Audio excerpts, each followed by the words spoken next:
Assalamualaikum warahmatullahi wabarakatuh. Waalaikumsalam warahmatullahi wabarakatuh. Innal hamdalillah nahmaduhu wa nasta'inuhu wa nastaghfiruh wa na'udzu billahi min shururi anfusina wa min sayyiati a'malina. May yahdihillahu fala mudilla lahu wa may yudlilhu fala hadiya lahu. Asyhadu an la ilaha illallah wahdahu la syarika lah wa asyhadu anna Muhammadan 'abduhu wa rasuluhu la nabiyya ba'dah. Allahumma shalli wa sallim wa barik ala sayyidina ya maulana Muhammad wa ala alihi wa sahbihi wa man tabi'ahum bil ihsan ila yaumiddin, amma ba'd. Faqala Allah ta'ala fil Qur'anil Karim, a'udzu billahi minasy syaithanir rajim. Bismillahirrahmanirrahim. Innallaha wa malaikatahu yusholluna 'alan nabi ya ayyuhalladzina amanu shallu 'alaihi wa sallimu taslima. Wa qala 'azza qala rabbi shrah li sadri wa yassir li amri wahlul 'uqdatam min lisani yafqahu qawli. Wa qala Rasulullah sallallahu alaihi wasallam, as'adun nasi bi syafaati yaumil qiyamah man qala la ilaha illallah khalisan min qalbi aw min nafsihi. Sadaqallahul azim wa sadaqa rasul karim wa nahnu min ibadikas salihin. Bagi alhamdulillah rabbil alamin, yang saya muliakan guru kami, ustaz kami Mukarram Ustaz Ibrahim. Insyaallah mudah-mudahan Allah panjangkan umur dan ketaatan, berkah dunia akhirat, dan Allah berikan kebaikan di dunia wal akhirat. Kemudian yang saya muliakan, yang saya hormati, saya ta'zimi juga Sohibul Bait dan Sohibul Hajat Bapak Hamrani, yang mudah-mudahan tua aja kata orang Pontianak kan. Alhamdulillah hari ini mudah-mudahan rumahnya ini mudah-mudahan Allah jadikan baiti jannati, rumahku surgaku, dan keluarga daripada Bapak Allah jadikan keluarga yang sakinah mawaddah warahmah, anak cucu keturunannya hafiz Al-Quran, alim alimah, dai yang soleh solehah, dan menjadi kebanggaan daripada Rasulullah SAW. Yang saya muliakan juga para tokoh alim ulama, para ustadz, para ustazah, asatidz dan asatidzah, dan mudah-mudahan Allah juga berikan kebaikan di dunia akhirat. Dan kepada seluruh jamaah yang mohon maaf tidak bisa disebutkan satu persatu, namun tanpa mengurangi rasa ta'zim dan hormat saya kepada antum semua, mudah-mudahan yang hadir dalam majelis Maulid Nabi Muhammad SAW ini mendapatkan syafaat daripada Rasulullah SAW. Amin amin ya rabbal alamin. Alhamdulillah rabbil alamin. Pertama-tama mari sama-sama kita mengucapkan pujian puji syukur kita atas kehadiran Allah Subhanahu wa taala, yang mana syukur tidak hanya kita mengucapkan dengan alhamdulillahirabbil alamin, namun syukur yang paling terbaik tatkala ketika kita menjadikan setiap diri kita, zahir dan batin kita, dari ujung rambut sampai ujung kaki, untuk beribadah kepada Allah Subhanahu wa taala. Karena itulah tugas pokok kita hidup di dunia ini. Wa ma khalaqtul jinna wal insa illa liya'budun. Tidaklah kuciptakan jin dan manusia melainkan hanya untuk ibadah kepada Allah Subhanahu wa taala. Maka sudah sejatinya syukur harus kita buktikan dengan amal soleh. Syukur harus kita buktikan dengan ibadah kepada Allah Subhanahu wa taala. Kemudian salawat dan salam semoga selalu tercurahkan kepada manusia yang paling baik akhlaknya, manusia yang paling baik tutur katanya, manusia yang paling sempurna ibadahnya, manusia yang paling sempurna bersyukurnya kepada Allah Subhanahu wa taala, yaitu Nabiuna Nabi Muhammad sallallahu alaihi wasallam. Mudah-mudahan tidak hanya pada hari ini kita mengakui Nabi Muhammad sebagai nabi kita, mudah-mudahan Rasulullah sallallahu alaihi wasallam juga mengakui kita sebagai umat yang setia sampai nanti beliau yang akan masukkan kita semua ke depan pintu surga yang penuh dengan kenikmatan. Amin amin ya rabbal alamin. Bapak Ibu yang dimuliakan Allah Subhanahu wa taala, sebenarnya kalau boleh jujur, saya sebenarnya canggung juga di sini kan. Tidak ada rasa untuk menggurui, apalagi mengajari, tidak sama sekali. Tapi karena ini amanah dari guru saya, orang tua saya, Ustaz Ibrahim, insyaallah mudah-mudahan Allah muliakan beliau sekeluarga dunia akhirat. Nah, tentunya kita menjalankan amanah. Yang di sini saya tahu di sini orang-orang tua saya, bahkan guru-guru saya, tapi karena amanah maka kita sama-sama insyaallah bertahadus dan nikmah pada hari ini kita mau sama-sama duduk di taman-taman surganya Allah yang ada di dunia. Karena kata Rasulullah SAW, kalau kita ingin melihat dan merasakan taman-taman surga yang Allah ciptakan di dunia, salah satunya adalah melangkahkan kaki kita yang penuh hina ini ke depan daripada majelis ilmu, majelis zikir, apalagi majelis Nabi Muhammad SAW. Makanya majlis ini sangat luar biasa. Yang Allah kabarkan, yang Rasulullah kabarkan bahwa inilah kita duduk di taman-taman surga.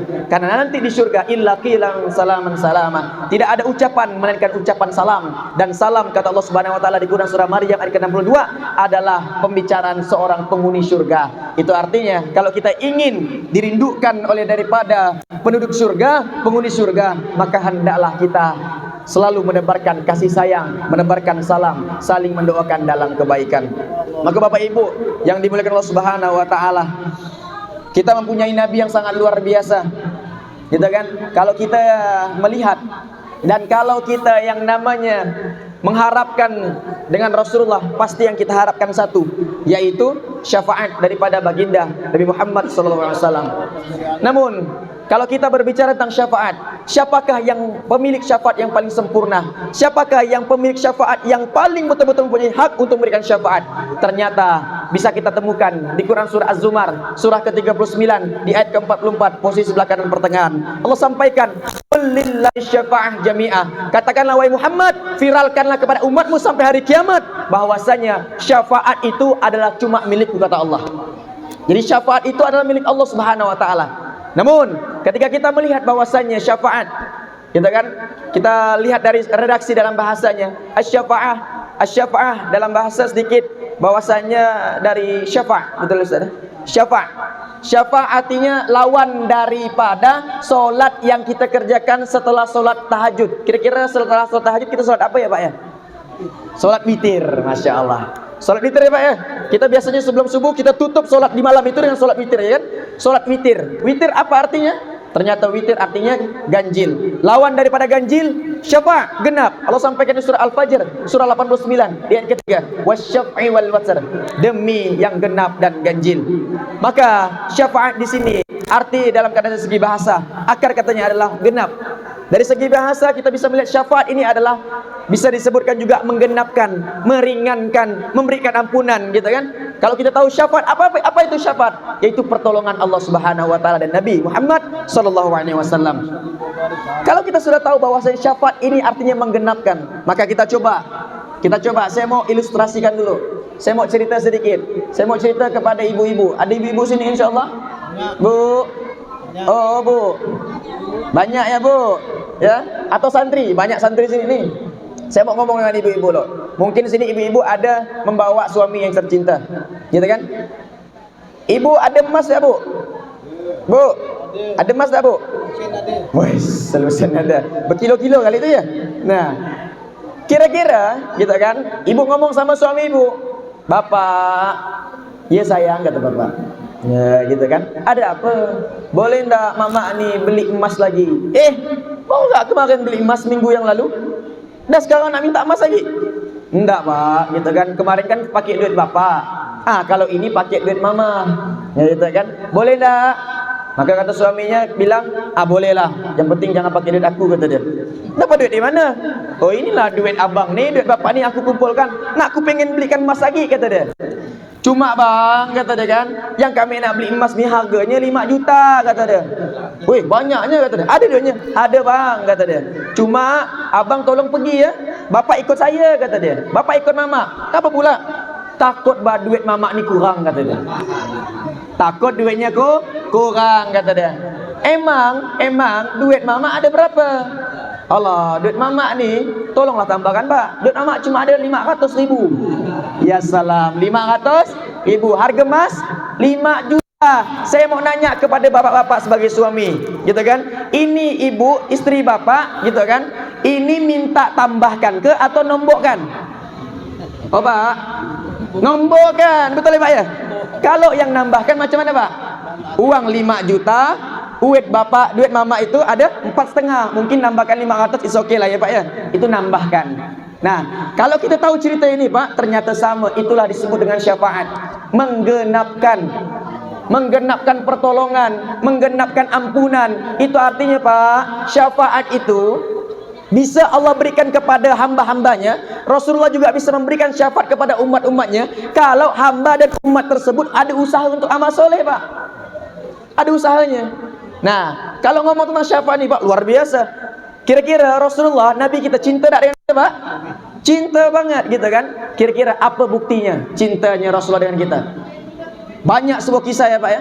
Dan salah satu kisah yang sampai saat ini saya itu sangat mencintai dan mengidolakan Rasulullah. Kenapa Pak? Dalam sebuah riwayat mengatakan bahwasanya Rasulullah itu tidak kurang, gitu kan? Tidak kurang setiap malam sholat taubat 1000 rakaat.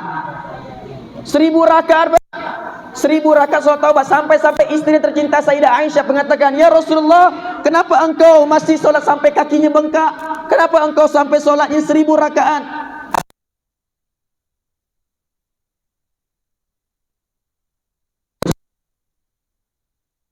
Rasulullah Pak, Rasulullah itu kekasih Allah, surganya tingkat tinggi, gitu kan? Dosanya tidak ada karena maksum, gitu kan? Masuk surga tanpa hisab. Istrinya banyak, gitu ya. Kemuliaannya sangat luar biasa. Al-insanul kamil, manusia yang paling sempurna. Tapi masih mau sholat sampai kaki bengkak.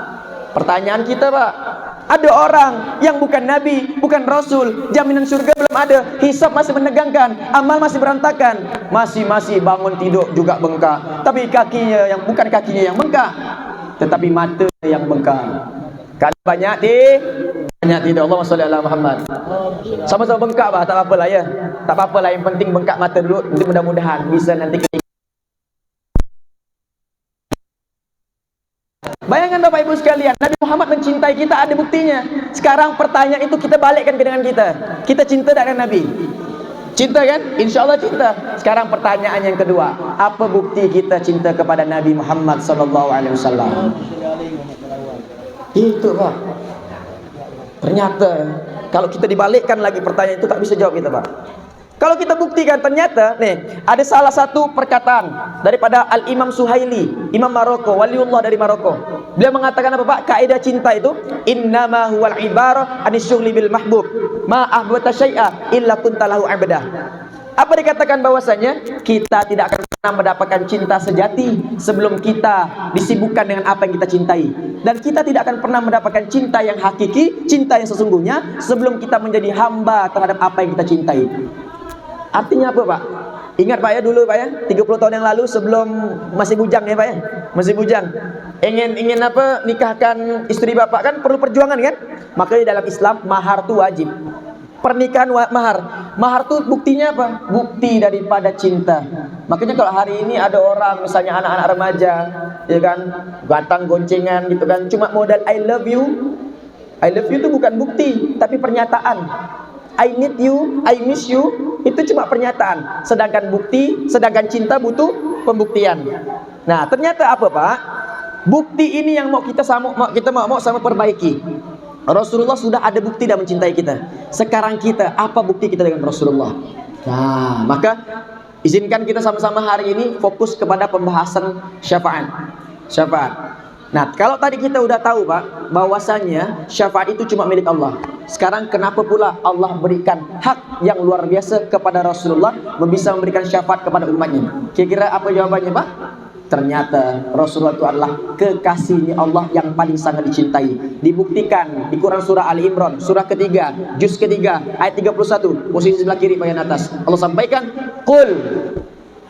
Kalimatnya qul. Katakanlah. Kalau dalam bahasa terjemahnya Pak, katakanlah. Cuma kalau dalam bahasa beken kita sekarang, viralkanlah. Akan sama. Viralkanlah sampai umatmu nanti ya, sampai di hari kiamat. Viralkanlah wahai Rasulullah SAW. Qul. Apa yang mau diviralkan ya Allah? Kata Rasulullah, in kuntum tuhibbunallaha. Jika kalian semua mencintai Allah Subhanahu wa taala, betul kita cinta kepada Allah, betul kita mau minta pertolongan Allah, fattabi'uni, maka ikuti aku, kata Rasulullah. Ikuti Rasulullah sallallahu alaihi wasallam. Inilah ayat kenapa Rasulullah itu diberikan hak yang sama, bisa memberikan syafaat kepada umatnya yang dicintainya. Allahumma sholli ala Muhammad. Timbul pertanyaan dalam diri kita ya Bu ya. Timbul pertanyaan, kalau kita mengikuti Rasulullah, apa yang ku dapat ya Allah? Lanjutkan ayatnya. Yuhibbukumullah wa yaghfir lakum dzunubakum. Dapat dua kita Pak. Sebab kita mengikuti ittiba kepada Rasulullah, maka Allah mencintai kita.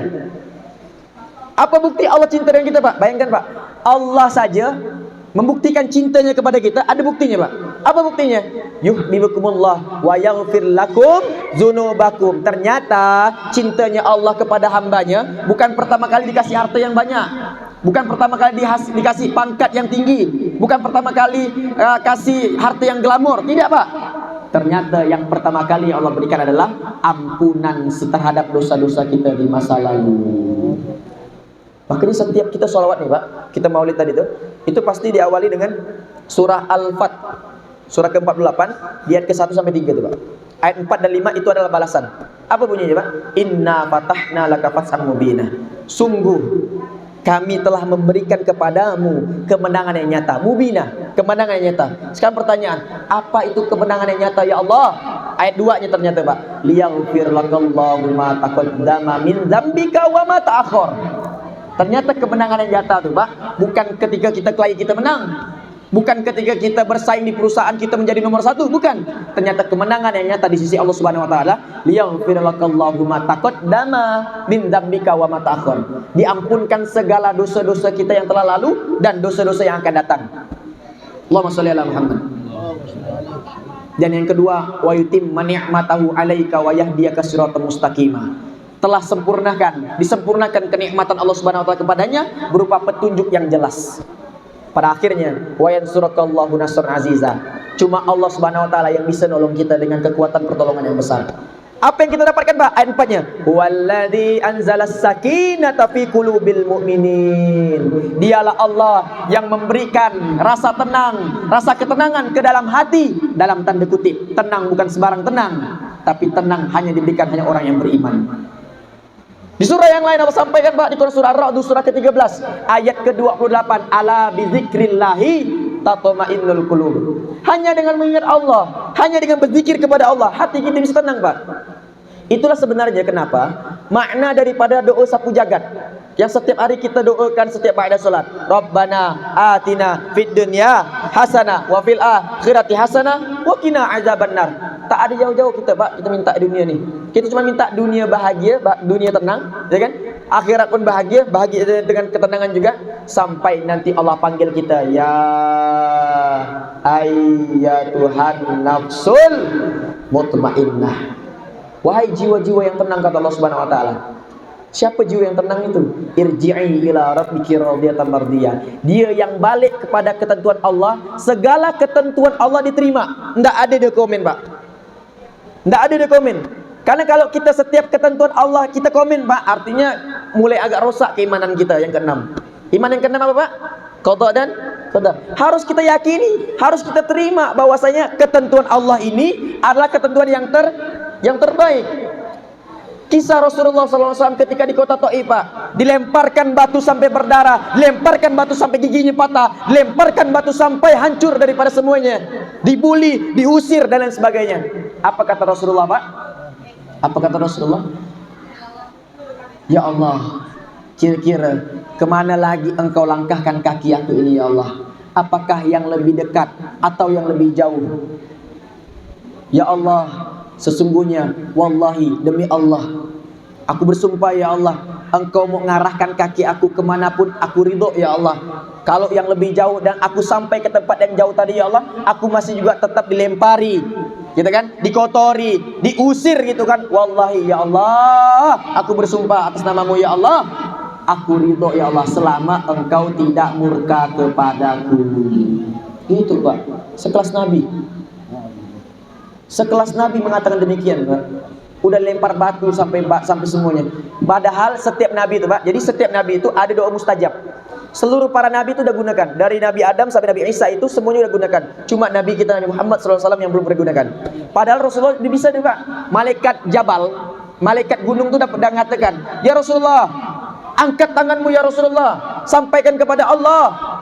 Gitu kan? Ketika engkau angkat ini ya Rasulullah, maka aku penjaga malaikat gunung, maka akan kubasmikan kota Taif ini. Apa kata Rasulullah? La, tidak wahai malaikat, aku simpan doaku ini.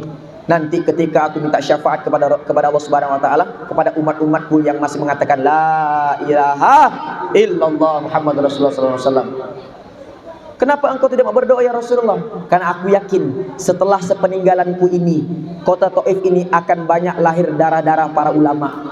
darah-darah yang akan memperjuangkan agama Allah, maka ternyata benarlah sadaqallahu azim. Benarlah perkataan Rasulullah bahwasanya setelah itu banyak darah-darah yang di sana menjadi kota-kota para ulama. Allahumma shalli ala Muhammad. Nah, kalau sini kita udah tahu Bapak Ibu sekalian, perjuangan Rasulullah itu sangat luar biasa. Maka kita kepingin kembali melihat bagaimana merasakan perjuangan Rasulullah Bapak Ibu sekalian. Rasulullah itu ya, jangankan yang lain ya Pak ya, kita tinggalkan dulu bahas tentang syafaat. Masalah makan nih Pak, ini pas ada anggur nih Pak ya. Saya mohon izin ya Ustaz ya. Ini ada anggur. Anggur nih Pak, sebuah kisah ya Pak. Pada suatu hari dulu nih Pak, ada orang yang lagi jauh perjalanannya, mukanya udah lumus, cuma bawakan buah anggur ke Rasulullah. Jauh-jauh Pak, jauh-jauh. Ketika itu Rasulullah lagi kumpul dengan para sahabat yang terbaik, sahabat Abu Bakar, Umar, Utsman, Ali. Berkumpul nih. Dari kejauhan nampak seorang kayak yang musafir, jauh. Kira-kira datang, ya assalamualaikum ya Rasulullah. Waalaikumsalam warahmatullahi wabarakatuh. Ada apa? Gitu kan? Ya Rasulullah, aku dari jauh-jauh kepingin mengantarkan buah anggur ini kepada engkau. Nah, Rasulullah bilang responnya gimana? Masya Allah, jazakumullah khair. Terima kasih banyak, syukran jazakumullah. Terima kasih banyak kan? Ketika itu depan matanya sendiri dimakan. Makan satu, makan dua, makan tiga. Udah makan tiga nih, sahabatnya bilang dalam hatinya lah, tak ada bisi-bisi. Ya Allah, apa pula Rasulullah ni? Kok macam tak ada biasa je? Kenapa Pak? Kebiasaan Rasulullah itu kalau makan selalu berbagi. Tak pernah Pak dalam riwayat dan sejarah Rasulullah itu makan sendiri, tak pernah Pak. Karena kepingin mengikuti jejaknya datuk moyangnya Nabi Ibrahim. Nabi Ibrahim tempat di kitab Nasaibul Ibad, ya kan? Disampaikan bahwasanya Nabi Ibrahim itu pernah mencari kawan makan sampai puluhan kilo, cuma untuk cari apa? Kawankan dia makan. Kalau kita kita carilah sama-sama ya. Makan seorang, gitu ya. Nah, bayangkan Pak, sekelas Nabi Ibrahim mencari makan nih. Makanan tinggal dimakan, cuma tak ada kawan. Cari Pak, berjalan berkilo-kilo, puluhan kilo, sampai dapat baru dia mau makan. Itu datuknya Pak, datuk Nabi Ibrahim. Gitu kan? Ternyata di sini Rasulullah juga kepingin. Tapi pada di sini, pada kejadian ini aneh. Para sahabat aneh, kok langsung habis? Tak terasa anggur itu habis. Kira-kira Pak, senang tak orang yang bawa anggur? Senang tak? Bu, ibu kalau masakkan untuk suami makan senang tak Bu? Senang.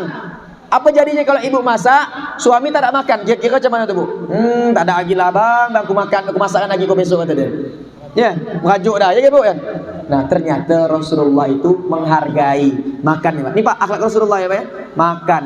Akhirnya dia pulang dalam keadaan hati yang gembira.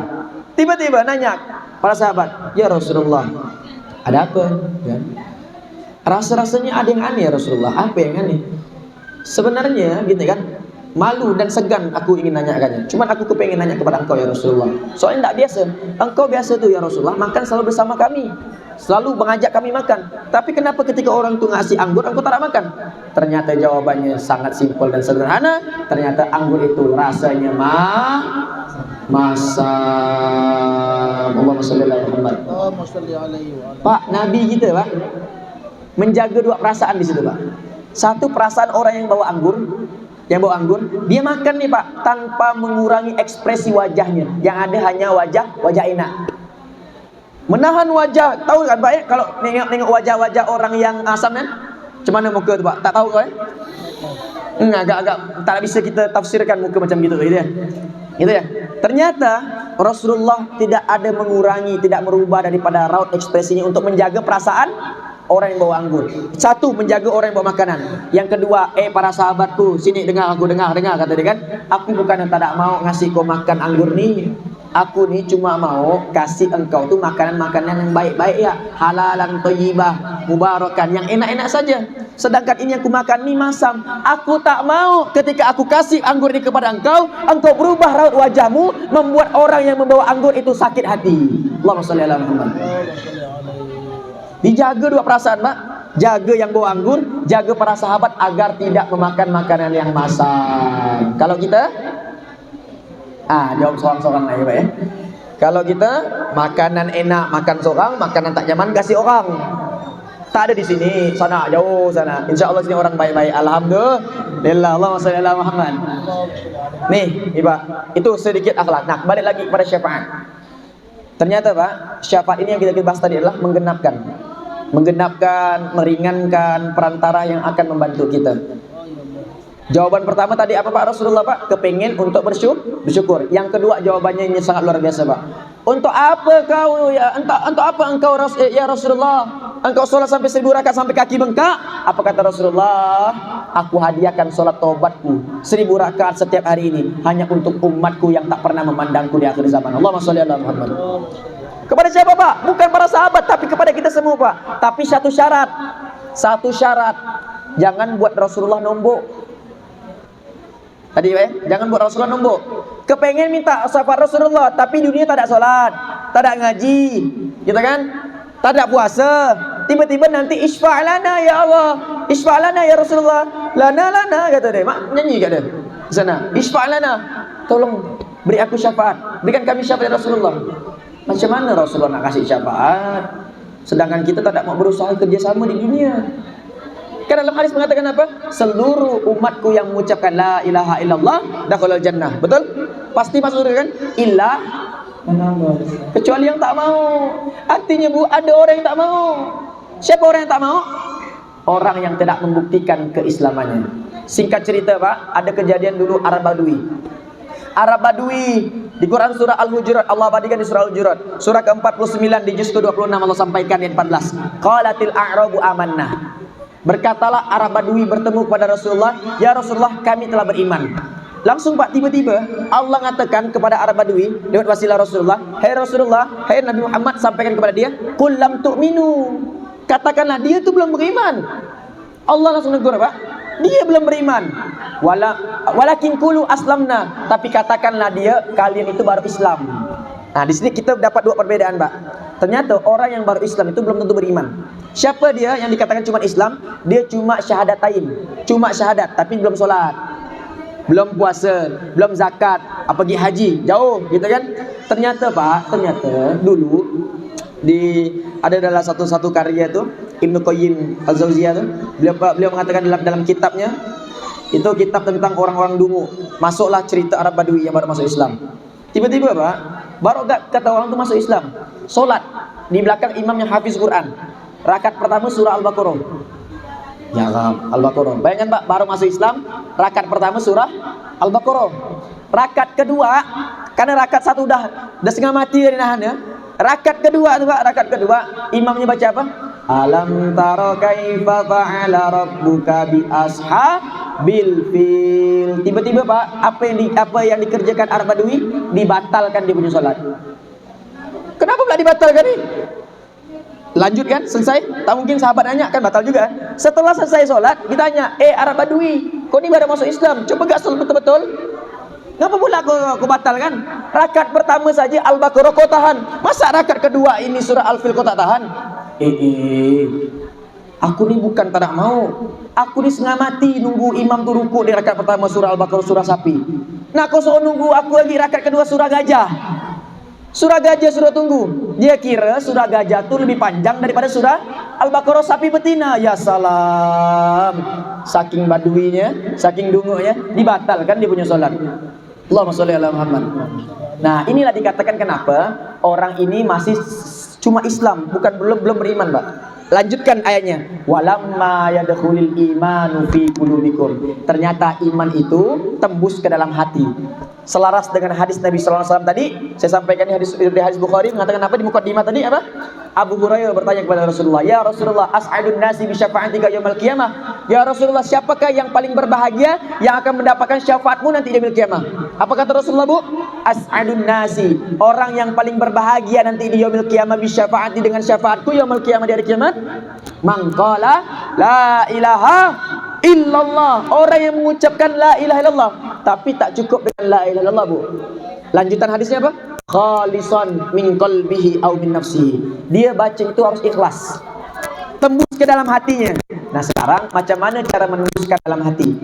Ternyata sebagaimana cinta itu butuh pembuktian, maka cinta itulah iman. Cinta itulah iman, Pak. Karena iman, kalau kita ngaji nih Pak, ya, ngaji di Quran tuh Pak, pasti, ini saya pastikan Pak, insya Allah, pasti kalau Bapak ngaji tentang iman, setelah itu pasti amal soleh. Rumus Quran tuh kalau diawali buka dengan iman, pasti setelah itu amal soleh. Mau dari segi amal soleh yang spiritual maupun dari segi sosial.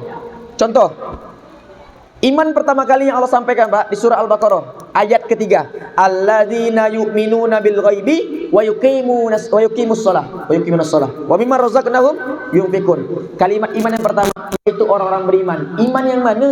Iman yang dibuktikan dengan salat dan infak. Satu tuh Pak. Masih surah yang sama, halaman kelima, ayat ke-25. Allah sampaikan, wa basyiril ladzina amanu wa amilus solihat. Berikanlah kabar gembira orang yang beriman dan dibuktikan keimanannya dengan amal soleh. Tidak usah kejauhan. Cari sampel surah yang kita hafal sama-sama. Surah Al-Asr. Surah 103 di juz 30. Wal asr innal insana lafi khusrin illal ladzina wa amilus. Tuh. Jadi Pak, iman tuh kalau kita mau buktikan keimanan kita, buktikan dengan amal soleh Pak. Jadi rumus Quran itu, kalau kita mau dianggap iman oleh Allah Subhanahu Wa Taala, buktikan dengan amal soleh. Innal hasanat wa yuzhibunas sayiat di surah Hud, surah ke-11 ayat 114 tentang solat. Sesungguhnya amal soleh yang kau lakukan pada hari ini akan menghapus amal salah yang pernah engkau lakukan di masa lalu. Allahumma sholli ala sayyidina Muhammad. Nah inilah Pak, harus dibuktikan. Nah sekarang sebagai penutup, kalau syafaat kita udah tahu dari mana, yaitu dari Allah, dan Allah memberikannya pada Rasulullah. Sekarang macam mana caranya agar kita mendapatkan syafaat Rasulullah? Makanya Bu, Pak, mohon maaf, saya kalau biasanya kalau mulai ceramah itu atau sharing tausiah ini gini, pasti saya ketika mau bersolawat itu saya sampaikan sama jemaah. Ketika udah solawat ya kan, Allahumma sholli ala sayyidina Muhammad, gitu kan? Udah solawat ya kan? Selalu saya sampaikan apa Pak di mukadimah tadi, gitu kan? Mudah-mudahan sebagaimana kita hari ini mengakui Nabi Muhammad sebagai Nabi kita, mudah-mudahan kelak di yaumil qiyamah, kelak nanti di yaumil akhir, Rasulullah juga mengakui kita sebagai umatnya. Pak, hari ini udah banyak dah cinta Nabi, cuma tak ada banyak yang Allah yang Rasulullah tuh cinta kepada kita semua. Ternyata Pak, Sohibul Maulid Al-Habsyi, dia mengatakan begini. Di dalam kitabnya mengatakan bahwasanya hari ini sudah banyak yang cintai Nabi. Cuma sekarang kita balik. Macam mana caranya Rasulullah itu cinta dengan kita? Maka dikatakan bahwasanya ada 3 yang bisa membuat Rasulullah itu cinta dengan kita. Yang pertama, belajar ilmu agama. Nah, belajar nih Pak. Kayak kita misalnya ke majelis ta'lim gitu kan, belajar. Ini membuat Rasulullah itu cinta dengan kita Pak. Kalau kita cinta dengan Rasulullah gampang Pak. Sholawat udah cinta kita dengan Rasul. Cuman pertanyaannya Rasulullah itu cinta tak dengan kita, nah, gitu kan? Jangan sampai cinta kita bertepuk sebelah tangan. Nauzubillah min zalik. Sakit tak cinta bertepuk sebelah tangan? Sakit, gitu kan? Nah, yang pertama belajar. Yang kedua, apa yang dipelajari amalkan. Di majelis taklim belajar tentang solat. Habis itu ketika di balik rumah diamalkan ilmu tentang solat. Upgrade ilmu solatnya. Yang ketiga, setelah diamalkan untuk dirinya, didakwahkan. Ingat, dakwah tidak mesti megang mic. Dakwah tidak mesti dai itu tidak mesti di atas mimbar, tidak mesti jadi ustazah. Cukup mengingatkan anak ingatkan istri, nak solat subuh, nak solat ini, nak baca Quran. Ini udah dakwah Pak. Artinya apa? Melestarikan ilmu Nabi Muhammad SAW. Ini Rasulullah sangat cinta dengan dia. Ketiga inilah yang bisa mengundang Rasulullah cinta dengan kita. Allahumma sholli ala sayyidina Muhammad. Nah, ternyata satu kita udah tahu Pak. Syafaat itu ini langsung dari Allah. Dalam hadis ini tadi ternyata yang bisa mendapatkan syafaat Allah langsung yaitu orang yang mengucapkan la ilaha illallah, tembus ke dalam hati secara ikhlas, mukhlisin lahuddin. Dia menjalani kehidupan dunia ini dengan ikhlas, dengan ibadah. Yang kedua apa? Yang kedua, orang yang bisa mendapatkan syafaat bukan lagi Allah tapi langsung Rasulullah, yaitu orang yang memperbanyak sholawat kepada Nabi Muhammad SAW. Dikatakan dalam sebuah kisah mengatakan bahwasanya apa? Pernah ditanyakan, ya Rasulullah, aku udah bersolawat kepadamu. Bagus kata Rasulullah. Tapi hatiku dalam keadaan lalai. Lisanku bersolawat, cuman hati aku tidak mengingat engkau. Apakah boleh? Boleh kata Rasulullah. Berapa yang aku dapatkan kebaikan? 10. Nah, sesuai dengan hadis Rasulullah kan, barang siapa yang salawat kepada aku maka Allah akan berikan 10 kebaikan. Bayangkan Pak, orang yang salawat tanpa wudu dan tanpa ingat Rasulullah masih dapat 10 kebaikan. Sekarang pertanyaannya, macam mana kalau orang salawat ikhlas, lisannya itu bersalawat, hatinya menghubungkan rasa kerinduan dan kecintaan kepada Rasulullah SAW. Betapa banyak pahala yang kita dapatkan Pak. Allahumma sholli ala Muhammad. Makanya saya mohon maaf Pak, saya mohon maaf lahir batin, bukan tak boleh solawat itu minta lunas hutang, boleh.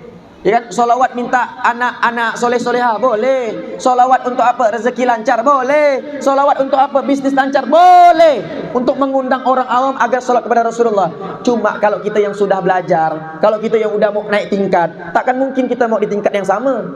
Kita harus belajar upgrade ilmu solawat. Ternyata solawat tertinggi adalah solawat yang ketika itu dia tidak minta macam-macam. Solawat itu tanpa syarat. Solawatnya bukan karena dunia, tapi solawat karena Rasulullah pantas untuk disolawatin. Kalau kita udah meyakini bahwasanya Rasulullah ini pantas untuk disolawatin, bukan untuk daripada nafsia kita, cari dengan kehidupan dunia kita, bukan, tapi hanya mengharap mudah-mudahan dengan solawat rasa cintaku kepada Rasulullah, Rasulullah mengakui kita sebagai umatnya nanti di yaumil qiyamah. Allahumma shalli ala Muhammad.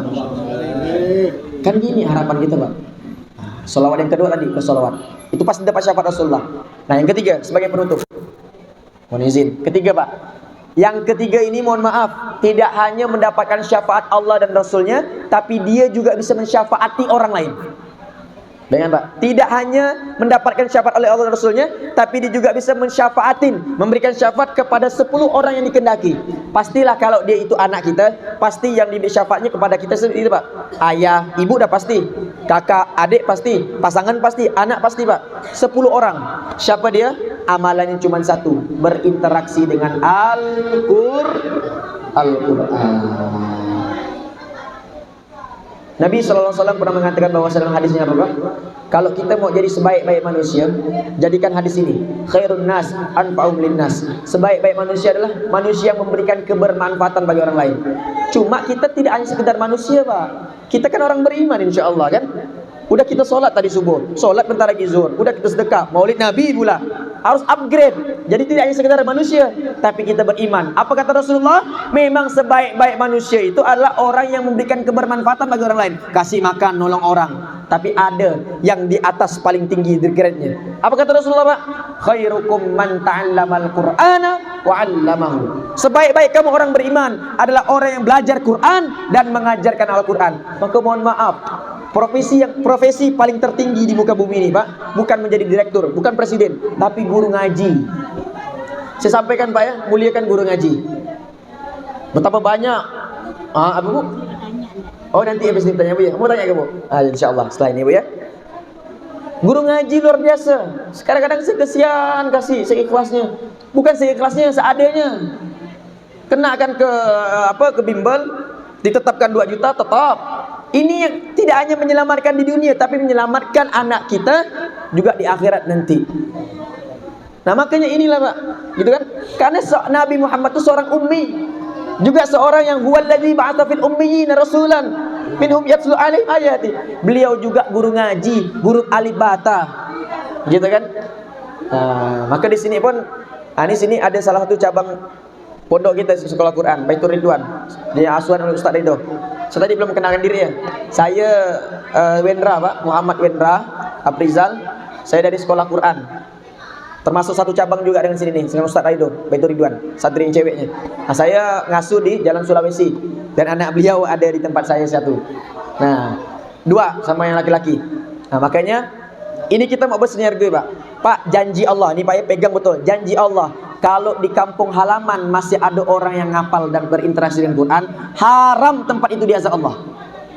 Dalilnya Pak, surah Al-Anfal, akhir juz 9, halaman kedua terakhir juz 9, ayat ke-33. Wa ma kana Allahu liyu'adzibahum wa anta fihim wa ma kana Allahu mu'adzibahum wa hum yastaghfirun. Tidak akan pernah kena azab di satu kampung halaman seseorang, melainkan kalau masih ada antafihim. Siapa antafihim ini Pak? Rasulullah. Sekarang Rasulullah sudah wafat, tapi Rasulullah tetap hidup, akan hidup selama-lamanya. Sekarang apa yang mewakili Rasulullah? Yaitu Al-Quranul Karim. Kenapa? Karena dulu pernah, ya Sayyidah Aisyah, aku kepengen engkau ceritakan tentang Rasulullah. Kau mau tahu? Kau buka Quran, kau buka dari juz 1 sampai juz 30, kau buka dari surah pertama sampai surah 114, kau buka dari ayat 1 sampai 6236 ayat, itu akhlak Rasulullah. Allahumma sholli ala Muhammad. Artinya Pak, kalau ada anak kita masih ngaji, ngapal Quran, haram satu gang itu. Jangan dengan satu gang Pak, satu komplek, nah, satu jalan karet nih, tidak akan pernah kena azab. Kalau dia belajar Quran dengan betul. Dan sandingan Quran nih Pak, wa ma kana Allah mu'adzibahum wa hum yastaghfirun. Penghafal Quran yang sering istighfar Pak, mohon maaf. Banyak gak yang ngapal Quran tak ada istighfar? Kepedean, gagal ngapal Qurannya, dia bisa mulia kata dia. Mohon maaf, yang bunuh Ali bin Abi Thalib juga hafal Quran 13 juz. Maka apa kata Rasulullah? Orang itu cuma ngapal Qurannya di sini, cuma di tenggorokan, cuma tak tembus sampai dalam dadanya. Nah begitu. Makanya sekarang selektif nengok orang-orang yang ngapal Quran. Banyak sekarang ngapal Quran banyak Pak.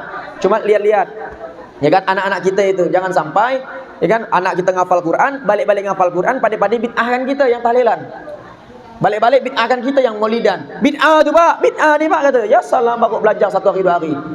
Yang ngenesnya belajar di YouTube. Cuma beberapa menit, itu pun kuotanya habis. Nah, begitu. Udah berani mengkafir-kafirkan guru-guru kita yang sudah beratus tahun yang lalu, gitu kan?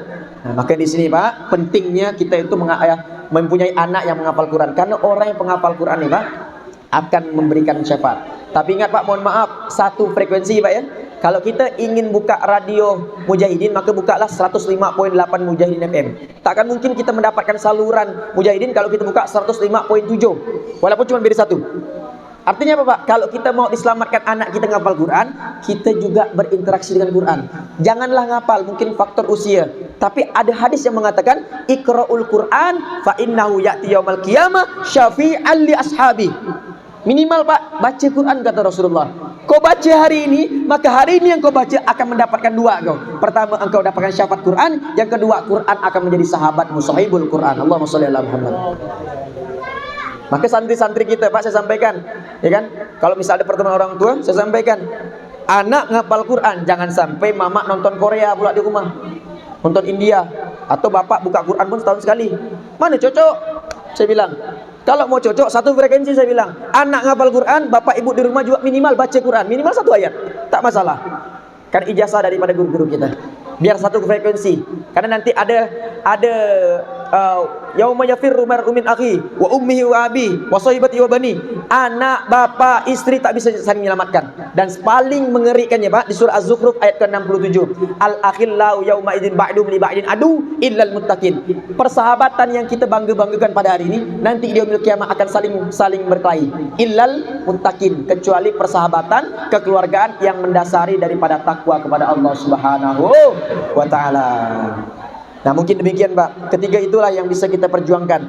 Kalau kita mau buktikan keimanan kita, buktikan dengan amal soleh, maka dapat syafaat Allah. Kalau kita ingin mendapatkan syafaat Rasulullah, memperbanyak solawat. Karena solawat ini adalah amalan yang grade-nya tinggi Pak. Allah suruh solat, Allah tak solat. Allah suruh infak, Allah tak infak. Allah suruh puasa, Allah tak puasa. Tapi ketika Allah suruh solawat, Allah sendiri yang solawat sendiri, yang menjadi pertama. Innallaha wa malaikatahu yusholluna 'alan nabi ya ayyuhalladzina amanu shollu 'alaihi wa sallimu taslima. Allahumma sholli 'ala Muhammad.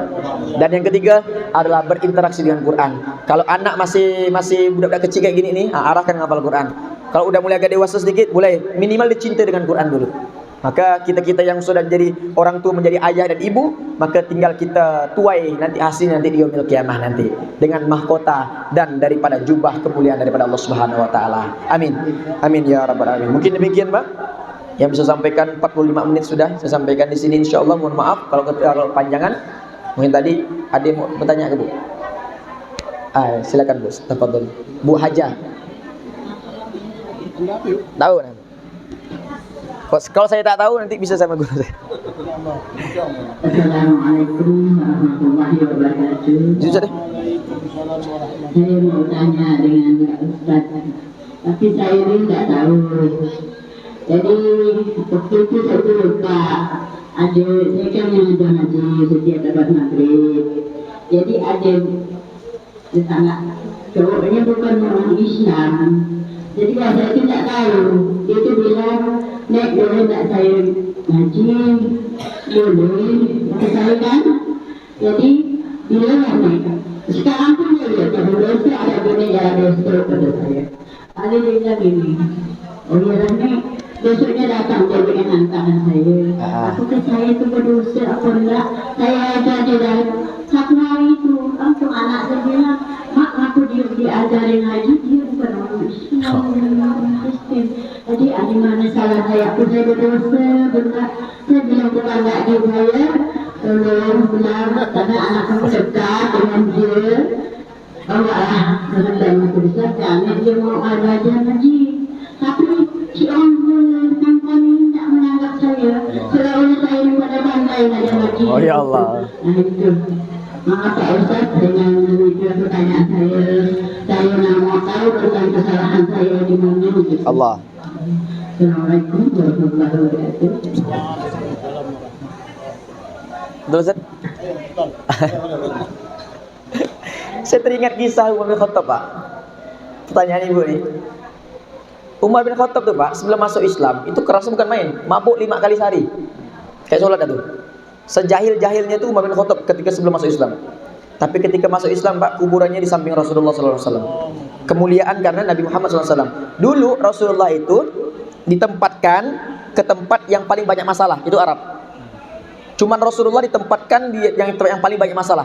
Kalau nabi-nabi lain nyaman, Nabi Isa di Palestina, karena nabi masih dari Syam kan. Ada satu masa itu 4 nabi, Nabi Ibrahim, Nabi Ismail, Nabi Ishak, Nabi Lut. Ini 4 nabi, Pak. Bu. Gitu kan? Cuma Nabi Muhammad yang awalnya udah saking jahil murakkabnya, bodohnya sangat bodoh gitu kan dalam bahasanya gitu. Sampai Allah sampaikan di Quran surah Ali Imran di juz keempat di ayat 110. Kuntum khairu ummatin ukhrijat linnas. Yang tadinya jahil, Pak, karena disentuh oleh Rasulullah menjadi khairu ummah. Menjadi daripada manusia yang awalnya jahil sekarang menjadi sebaik-baiknya penciptaan manusia karena sentuhan Nabi Muhammad. Begitu pula dengan Umar bin Khattab, Pak. Bu. Dulu Umar bin Khattab itu tak masuk Islam. Lewat wasilah siapa yang masuk Islam? Adiknya. Adiknya cuma ngaji diam-diam. Dulu bukan Quran, suhuf namanya, suhuf. Masih lembaran-lembaran. Sampailah Bismillahirrahmanirrahim. Toha. Surah apa tuh? Ma anzalna 'alaikal Qur'ana litashqa. Makin penasaran, makin geram deh. Cuma geramnya Umar nih tak bisa dibohongkan dengan hati yang lunak.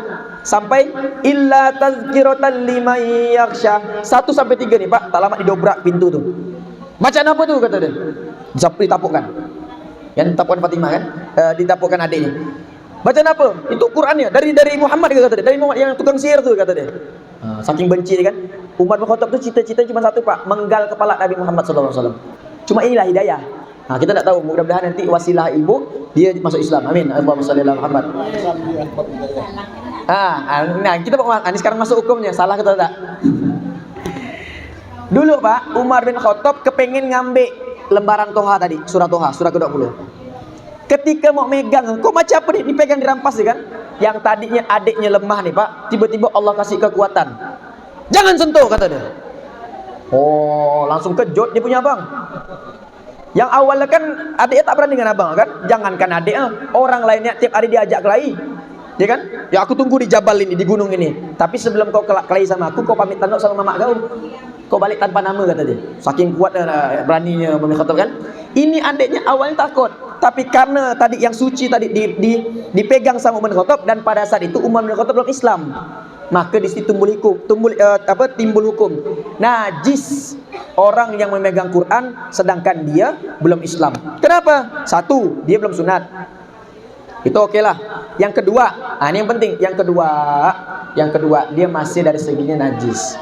Karena kan kalau biasanya orang yang masuk Islamnya, Pak, ya, dia dianjurkan oleh ustaz-ustaz itu, para ulama itu apa? Mandi itu kan? Mandi tobat, mandi wajib itu kan?